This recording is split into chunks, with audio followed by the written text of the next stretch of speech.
Hi, welcome to all to my Edmo channel. For so many days I was busy with so many works. Because of that reason I could not make any videos. It is not that I have completely gone away from this idea of making this particular video. And many of you have been asking me to make some videos on active voice, passive voice, altogether voices. Along with that, question tags and even the rearranging the jumble words. All these things we will be seeing in today's video. Before I start, I ask you to like, share and subscribe, and please do comment. And those who have commented, those who have shared their feeling in WhatsApp, I have given them the tips, even I have given them the question paper, and which almost everything has come in second PUC examination. I hope all the second PUC students have done, and it has been a great help from my side by making this particular video. Now,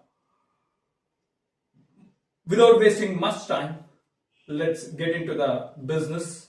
We'll start with first the voices. What is voices? We are going to see what is voices, or rather what are voices.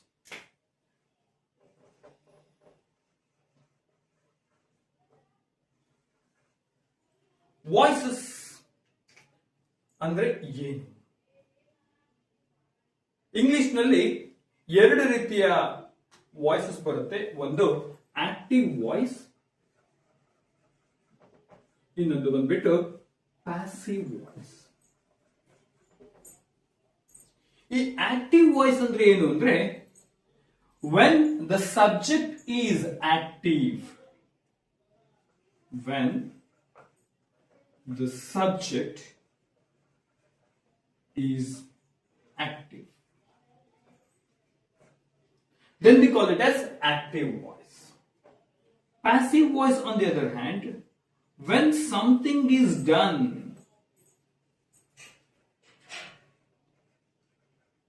something is done to the subject,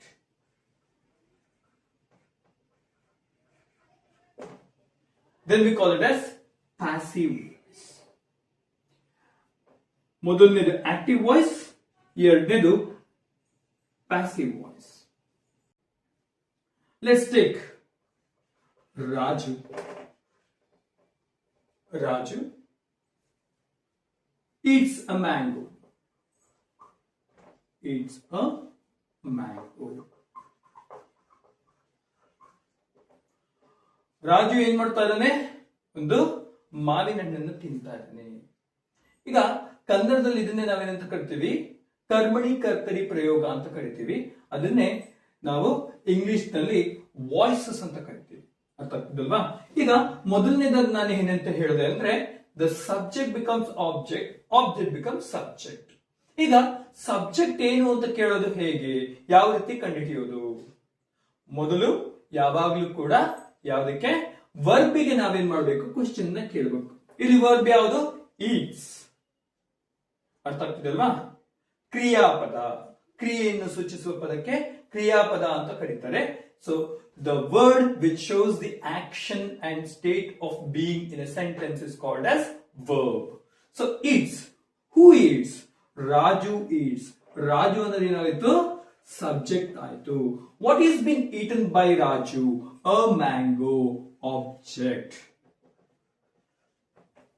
ಅರ್ಥ ಆಯ್ತಾ? ಈಗ object becomes subject,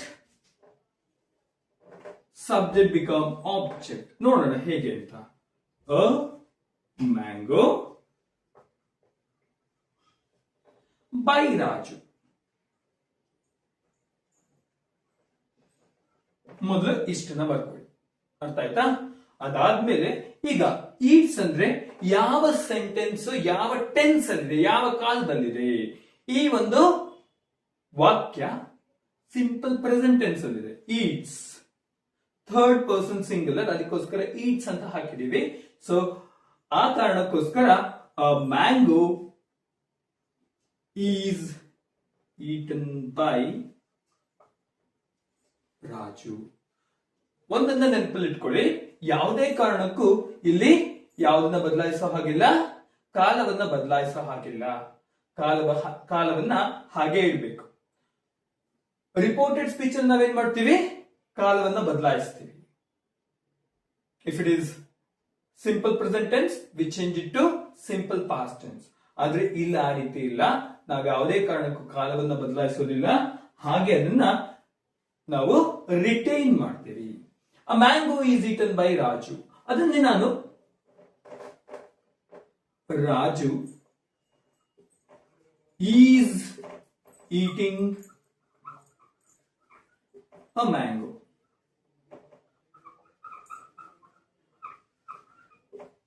ನೋಡಿ, ಇಲ್ಲಿ eats ಅಂತ ಹೇಳಿದೆ, ಇಲ್ಲಿ ನಾನು eating ಅಂತ ಹೇಳ್ತಾ ಇದ್ದೀನಿ. ಈಟಿಂಗ್ ಅಂತ ಹೇಳಿದಾಗ ನಾವೇನ್ ಮಾಡ್ತಾ ಇದೀವಿ, ಪ್ರೆಸೆಂಟ್ ಕಂಟಿನ್ಯೂಸ್ ಟೆನ್ಸ್ ಅನ್ನ ಉಪಯೋಗಿಸ್ತಾ ಇದೀವಿ.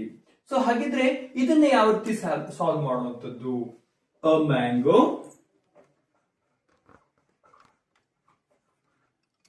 ಈಸ್ being eaten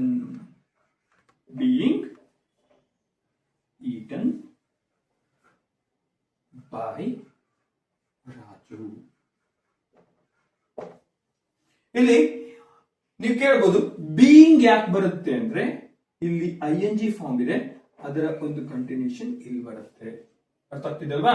ಈಗ ನೀವು ಇಲ್ಲಿ ನೋಡಿದ್ರು ಕೂಡ ಈಟನ್ ಅಂತ ಹೇಳಿದೆ, ಇಲ್ಲಿ ನೋಡಿದ್ರು ಕೂಡ ಈಟನ್ ಅಂತ ಹೇಳಿದೆ. Verb always remains in V3 form.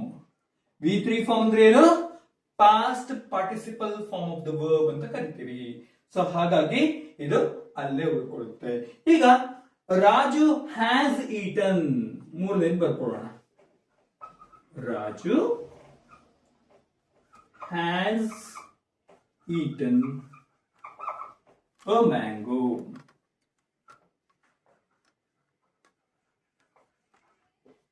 ಆಯ್ತಾ? ಇಲ್ಲಿ ಏನಾಗುತ್ತೆ? Again a mango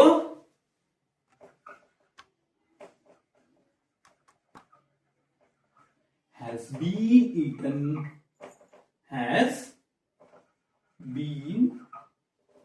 eaten by Raju. ಅರ್ಥ ಆಯ್ತಾ? So a mango has been eaten by Raju. Clear? ಈ eaten always remains here also same V3. ಯಾವಾಗಲೂ ನೆನಪಲ್ಲಿ ಇಟ್ಕೊಳ್ಳಿ, ಪ್ಯಾಸಿವ್ ವಾಯ್ಸ್ ಮಾಡಬೇಕಾದ್ರೆ ಯಾವಾಗಲೂ ಕೂಡ verb should be in V3 form of the verb. Clear? ಮೊದಲನೇದು ಬಂದ್ಬಿಟ್ಟು present form of the verb, ಎರಡನೇದು ಬಂದ್ಬಿಟ್ಟು past form of the verb, ಮೂರನೇದು ಬಂದ್ಬಿಟ್ಟು past participle form of the verb, ನಾಲ್ಕನೇದು ಬಂದ್ಬಿಟ್ಟು ING form of the verb, ಐದನೇದು ಬಂದ್ಬಿಟ್ಟು ಎಸ್ ಅಥವಾ ES ಅನ್ನು ನಾವು ಯಾವಾಗ present form of the verb ಗೆ ಯೂಸ್ ಮಾಡ್ತೀವೋ ಅದನ್ನ ಫಿಫ್ತ್ ಫಾರ್ಮ್ ಅಂತ ಕರಿತೀವಿ. ಅರ್ಥ ಆಯ್ತಾ? Right. Now we will see if the question has got intransitive verb. ಅವಾಗ ಏನ್ ಮಾಡೋದು, ಅವಾಗ ಏನ್ ಮಾಡಬಹುದು ಅನ್ನೋದನ್ನ ನಾವಿವಾಗ ನೋಡೋಣ. For example,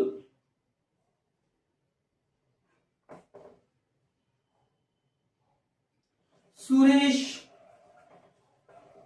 is smiling in the class.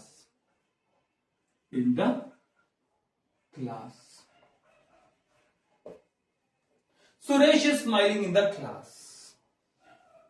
ಯಾರಾದ್ರೂ ಇದನ್ನ ಪ್ಯಾಸಿವ್ ವಾಯ್ಸ್ ಗೆ ಚೇಂಜ್ ಮಾಡಿ ಟ್ರೈ ಮಾಡ್ತೀರಾ? ಓಕೆ. ಸೊ ಇಲ್ಲಿ ಈಸ್ ಅನ್ನೋದು verb. Who is smiling? Suresh is smiling. Subject ಸಿಕ್ತು.